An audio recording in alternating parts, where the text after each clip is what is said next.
Welcome to the Obvious Podcast, episode number 48. My name is Sonny. I'm the COO of ABC Florida East Coast. And I'm Peter Daiga, President and CEO at ABC Florida East Coast. You are listening and or watching the Obvious Podcast, where all opinions expressed are our own unless we say otherwise. Do you love the show? We ask you to subscribe on any major podcast platform or watch us in action on YouTube. Follow the Obvious Podcast on Instagram, X, and Truth Social. All the links you need are in the show notes. And you can reach out to us at any time at theobvious@abceastflorida.com. And if you're enjoying the ride, help others find us by leaving a review wherever you listen. So happy Friday, Sonny. Happy Friday. Can you believe it's August 1st? No, I can't. Where did the year go? It's unbelievable. Right? So the summer go. The kids are about ready to return to school, I think. So we're closer to Christmas than to January 1st. Back off. So that's impossible. So. I mean, it's amazing how fast this year has flown by. And, you know, I had a neighbor who said to me one time, he was walking his little kid in a stroller, you know, and obviously my kids are older. So I said something like, you know, enjoy them. It's gonna fly by. And he looked at me, he goes, the days are long, but the years fly by. Yeah. And I never forgot that. And how, I mean, you literally, you know, when you're a kid, you think, man, life is so slow. How many years do I got to go to this school? How many years I got to go to this school? And now you like blink and time has just flown by and you got gray in your beard and you're like, what the hell happened to me? You know, things have changed. So anyway, August 1st, happy new month. We are excited about today's episode because we want to talk about the year of the American thought renaissance, which was 1979. Speaking of time and years flying, right? Right. So, yeah. And sort of the universality of truth, right?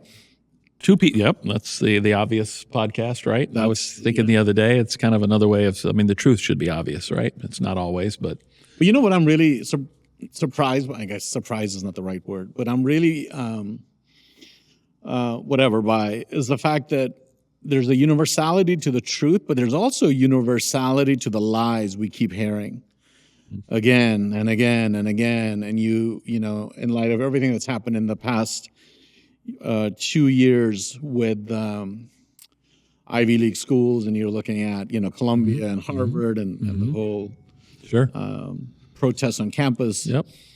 And the sort of the left leaning of the universities and how people are like, oh.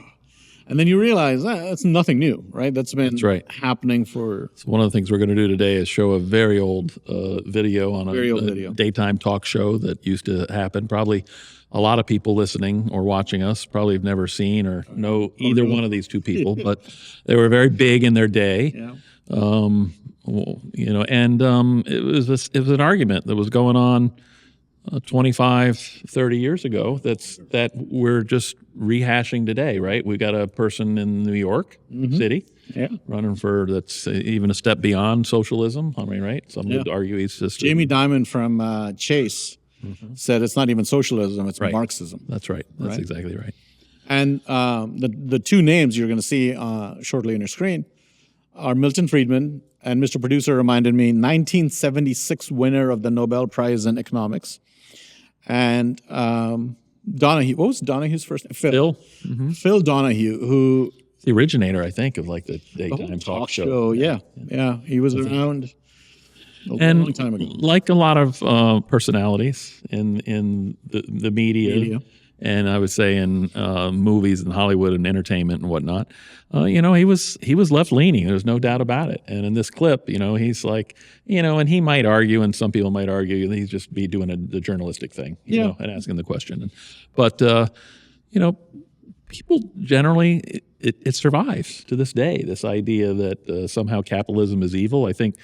And I don't know that this is new either. We've talked a little bit about this. Do young people believe in socialism and are anti-capitalist any more today than they were 25 or 30 years ago? I don't know. You know, there's an old, I don't know where it came from. Maybe Mr. Producer can look it up. You know, that if you're not a liberal when you're young, you don't have a art. right? Something along those lines. And if you're not a conservative and you're older, you don't have a brain. Correct. Right. I think that's how it goes. Yeah.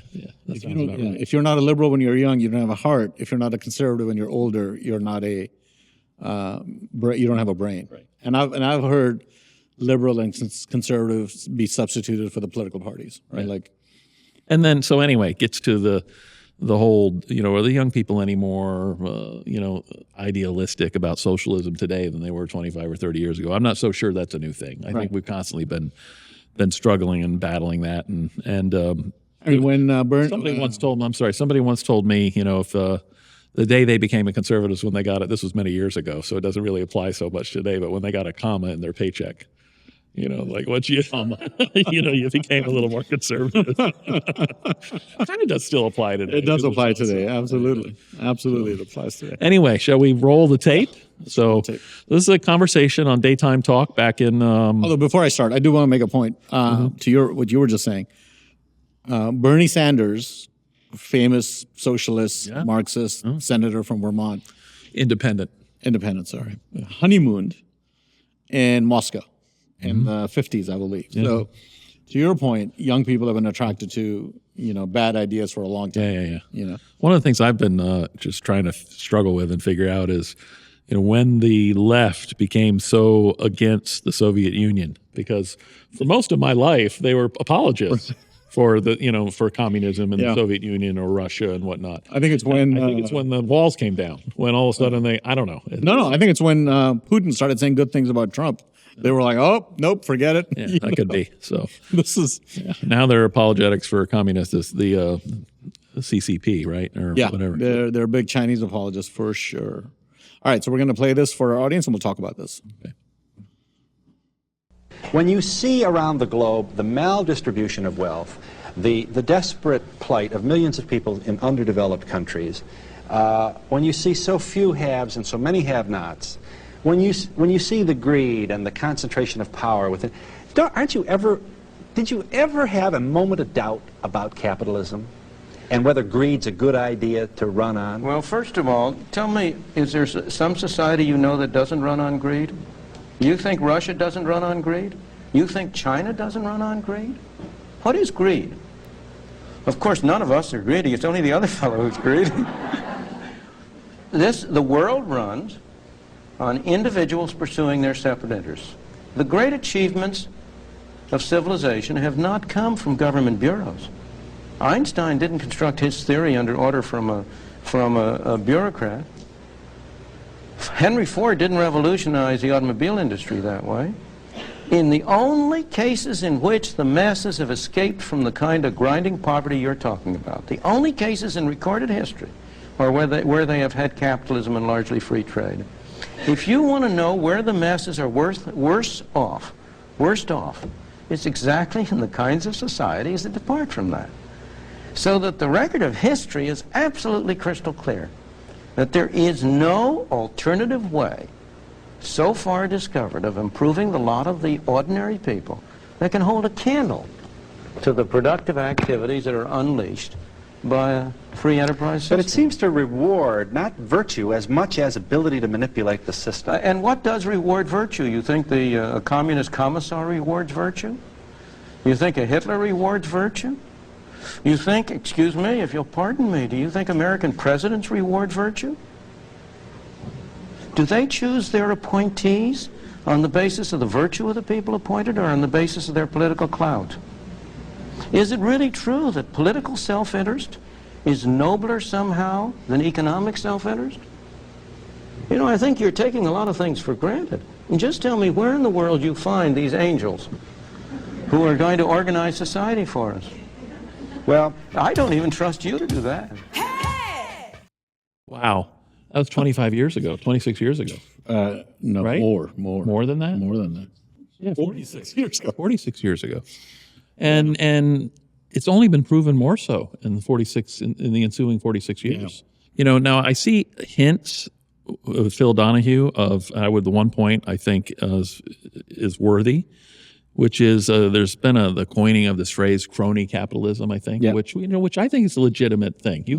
Any system can be poisoned or can be manipulated, and I think to the extent the political powers are driving the system as opposed to the free market. Right. I think that's definitely a potential criticism. But what was said 46 years ago about poverty and the best way out of it, and which societies have. If you listen to Donahue's first question, right, he essentially blames malnutrition in poor countries on rich people, right, or wealth creation. And it's like this idea that the pie is the pie, and whoever gets the greater piece gets the greater piece, and whatever's left goes to everybody else. Sure, right? That's part of the problem. That's part of the problem. This idea of expanding the pie is just not part of his thinking in any way. Right. But you have the amazing thing to me is back then, as of today, and every ensuing year in between, you have evidence around you to the contrary. There are still enormously impoverished parts of the globe and people who are hungry and starving and whatnot. But it's hard to think of one that has allowed free markets in some way to guide their system where people's lives have not been improved. Yeah. So there's I think about Japan in that sense. You think about sort of the feudalism and the pre-World War II Japan and post-World War II Japan, and how they sort of, right, just threw the shackles off, embraced capitalism, right, and built a society and a culture, or rebuilt, I should say, a society and a culture that really shone brightly in the world, and it's part of the G7 now, one of the richest countries in the world. And you think about how quickly they did it. You look at Japan post World War II, or Germany post World War II. Over the course of my political life, a lot of people would also attribute, like America's success, for example, because of dominance of natural resources and all this kind of stuff. And I think Japan is a great example of. Yeah, I mean, they have virtually access to nothing. They got nothing. And yet, look at how much evolving, restructuring their economy and their system around a post World War II system that's more capitalist or free markets, and what it's done for that society. It's not because they had this wealth of natural resources or anything. So there's a great photograph, satellite photograph taken at night of the Korean Peninsula. Right? Amazing. And you look at how lit up South Korea is, and all the cities and all the activity, and then you look at North Korea, and it's just their capital. That's it, right? It. Like where the pitch black, where the bureaucrats live, and the whole. It's amazing. I mean, there's so many different examples. So, and by the way, we've in the last ensuing couple decades, I mean, we've had way too many examples in our hemisphere. Whether it's Cuba for a long time, Venezuela. I mean, we can go on and on with different Bolivia. Argentina went down that road. Yep. Brazil, unfortunately, appears to be kind of headed down that road right now. Anyway, it's unfortunate. Nicaragua, I mean, my God, it's like we've come full 360. I mean, Ronald Reagan was right. We got it being hardly any attention. It's been paid to what's going on in Nicaragua, but in any event. And it just destroys their countries, unfortunately, destroys their people. Some of the biggest proponents I know of capitalism that I know personally are people from those countries, right? Because they have seen the damage it does firsthand. And you look at the guy running for mayor in New York. We talked about this in one of our past episodes, where he is going to be completely immune from the policies that he wants to implement. Yeah, I also find it interesting that New York and our big cities are some of the more liberal in terms of policies. The beliefs that we can centrally control and have some kind of positive influence on affordability or housing availability or costs or whatnot. I mean, it's been their example of left-leaning policies that have kind of gotten him to a place where now he uses the bad situation they're in to advocate for more bad policies. And you have, unfortunately, people that for some reason or another find it very appealing. Yeah. Do you remember a few weeks ago there was a raid in California? It was an immigration raid on a marijuana farm. Of course. Right? Yeah. They found children working there, and young children too, not just teenagers, but like young kids working there. Yeah. And somebody made a point that had that happened in a red state, I mean oh my God, can you imagine? I mean, it would be like Jim Crow and slavery and all that stuff. Well, it used to be, the left would criticize the ag community, the hospitality community, the construction community for wanting to use cheap, illegal labor. They had 321 people on this marijuana farm. that were illegal, that were 321. Talk about, I mean, People being and exploited. remember the story too about how legalize it and all the problems will go away, Clearly. Which clearly has not didn't come happen to out of pass. California. They're still, hiring 300 plus illegal people to work on the farm, certainly paying them probably substandard wages Yeah. that they would have to pay Californians otherwise. So in any event, I don't know what happened to the left, but it used to be. The whole system has become a system to incentivize bad behavior. There seems to be no way. And I remember hearing this comment back when Bill Clinton and Newt Gingrich were negotiating welfare reform, right? And a lot of people, a lot of thought leaders were like, "Hey, all this is doing because when a woman gets pregnant in the private sector and has a baby, she doesn't get a raise just because she got pregnant. But if she's on welfare, she gets pregnant, she has a baby. Guess what? Now her check goes up.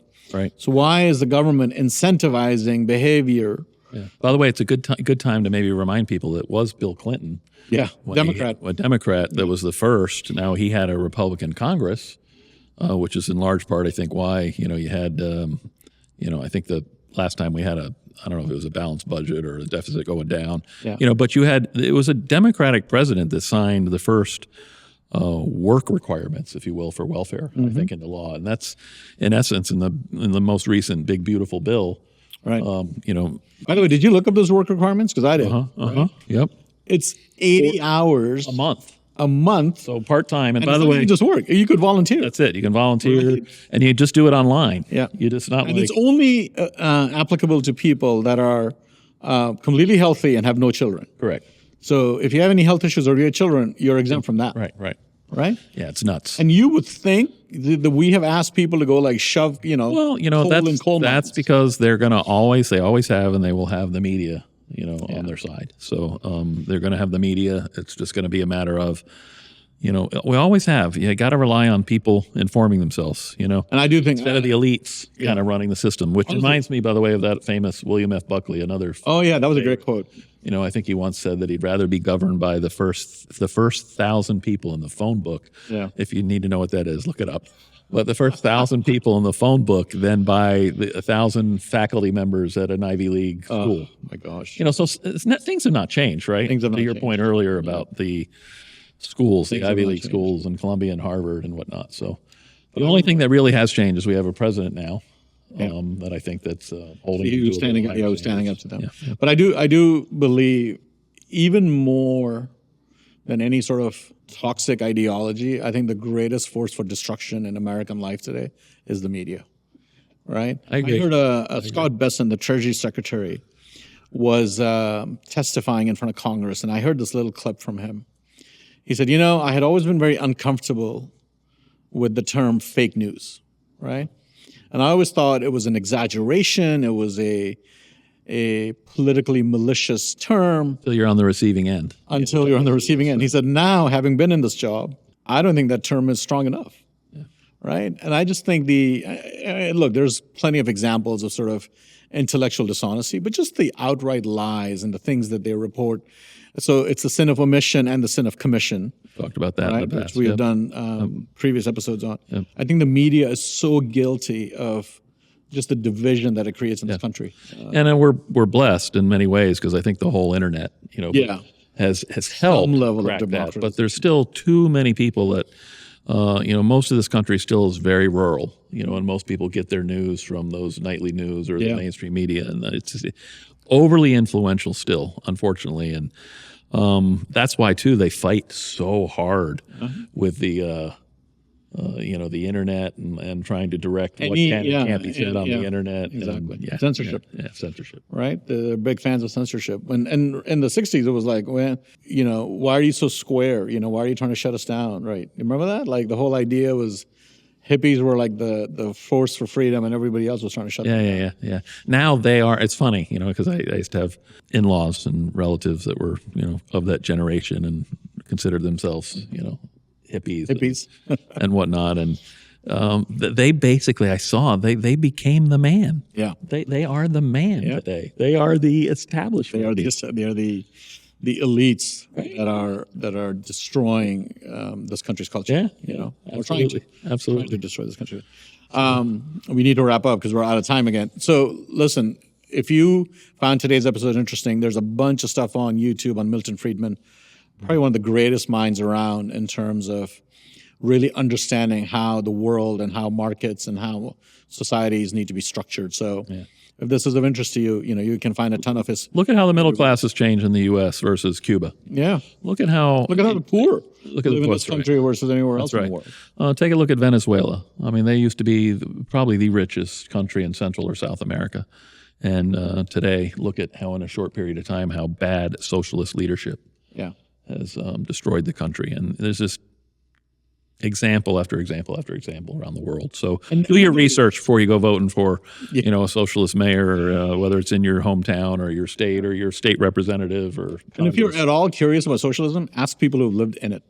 Don't ask some Harvard-educated elite who has never, ever experienced it. Yeah. Ask the people who've lived in it. Yeah, pick 1,000 random names in the phone book. You'll easily find Venezuelans and Argentinians in New York or in L.A. You can ask them what it's like, and Cubans.